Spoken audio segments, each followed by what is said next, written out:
everyone, in this video I have a scrapbook process to share with you with the Thompson's Craft Supplies design team, again using the Heart and Soul January kit, which I'm just still so very in love with. So part of the sort of meaning, the ideas behind this kit is about like self-love and self-care and that kind of thing. So I thought it only appropriate to scrapbook a picture of yours truly with it, you know, a good old-fashioned selfie.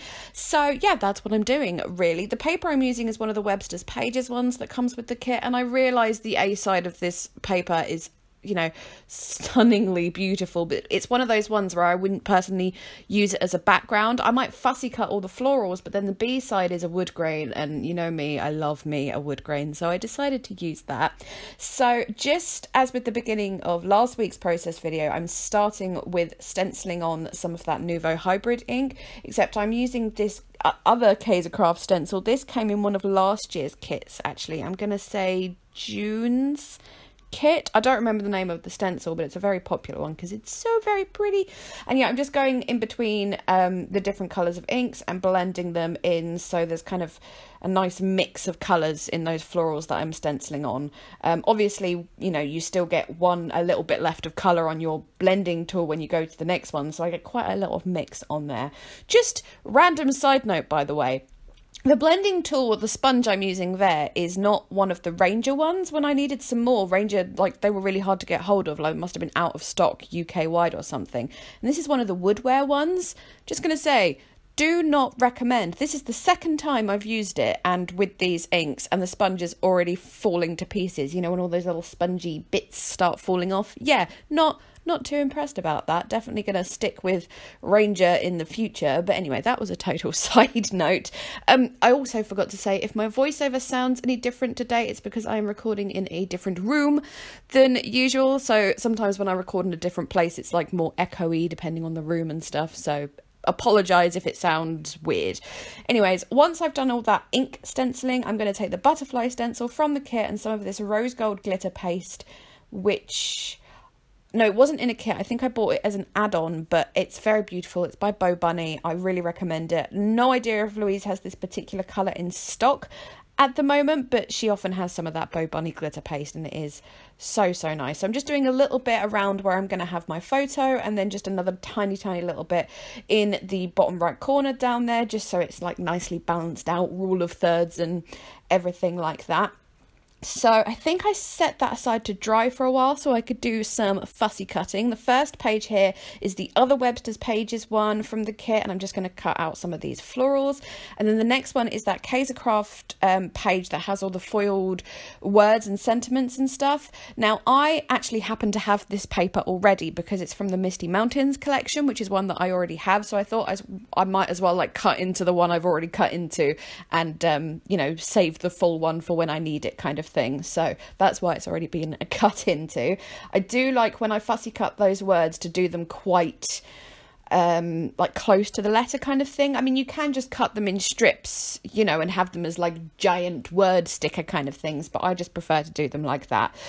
So to add a little bit more texture and whatnot to my layout, I'm just taking the twine from the kit and then just fake wrapping it around 3 times. Obviously, if you just cut it into 3 pieces and then washi tape it onto the back, then you use a lot less twine if you want to keep it for other things. I often do it this way. And also when you actually wrap it round, sometimes it's hard to prevent sort of bending the layout kind of thing. So yeah, I just did it that way. I always, however, when I do that kind of thing and washi tape something onto the back, I will go over it at the end and put some paper or something on top of it, stick it down, because washi tape will come off eventually. Like, not for a long time, but eventually it will. So I always just like to make doubly sure that it's put down there.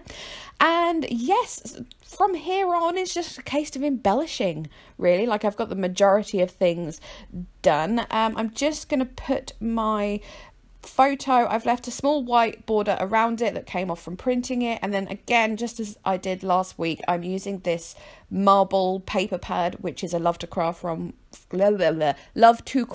from Poundland. It just matches this kit really nicely, and I went with the mint marble. Mint marble, doesn't that just sound lovely? Imagine having a craft room with all mint marble surfaces.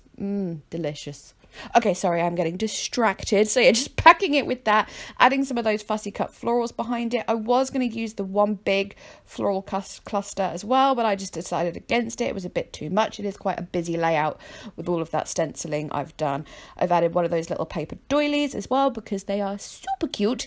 And I'm going to put that whole little cluster down with a mix of foam tape and foam squares, obviously doing the foam so it goes over the twine kind of thing and it's not on different levels and all that kind of thing.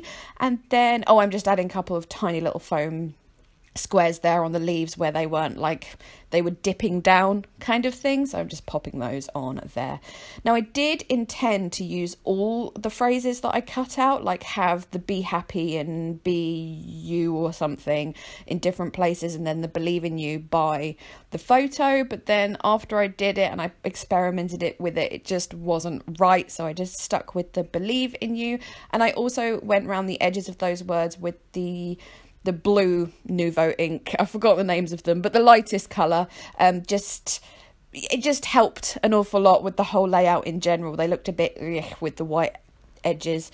So yes, I've done that, and now I'm adding some of the many flowers from the kit and just having them like on the twine as if they're sort of like vines or something. I don't know.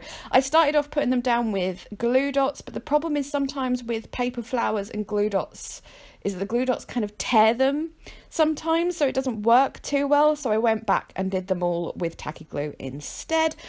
Again, using the tacky glue to put my little title there, and I like the fact that it covers up like that negative space of the photo, because what's going on in the background of the photo isn't really important, and I just thought, you know, the whole self-care and empowerment thing just kind of worked nicely. So believe in you, just a simple little title there. At this point, as per usual, I got to that stage where I'm like, something isn't right, I am not happy. So another one of my usual go-tos when I'm in this stage is to do something to the edge of the layout. So I distressed all of it around the edges, and then I started going around with the Distress Oxide in pumice stone. But when I finished doing that, it wasn't quite right. It wasn't showing up enough, like you couldn't really tell that I'd done anything. So I went back in with, I can't remember if it was weathered wood or ice spruce. The lid is like slightly on screen, but I can't read what it says, but the right information will be in the description box. So yes, I did that and that worked a lot better. I wanted to add some white splatters to this layout because white splatters sometimes are just the absolute best, but I started using my Distress spray stain in Picket Fence, and it was just like sinking in to the paper and not actually being white, and that wasn't working at all, obviously. So I'm just mixing up some water, lots of water with a little bit of gesso, and that works a lot better, splatting that on with a very, very wet paintbrush. And then once I do that, I think I'm just going to finish off with some Nouveau Jewel Drops in Sea Breeze, I think, the blue one. And they look lovely with the flowers as well, because they kind of look like little dewdrops and stuff, but they just look so pretty. So once I add those, I'm fairly sure the layout is done. So there we go. Thank you so much for watching. As always, as ever, all the links that you require or might require will be in the description box, as well as all the links to the Thompson's Craft Supplies website and Facebook group and all that kind of thing. Please leave me a thumbs up if you enjoyed this video and chat to me in the comments, because I always love talking to you guys. And yeah, okay, I think that's it. Thank you so much again. Bye bye.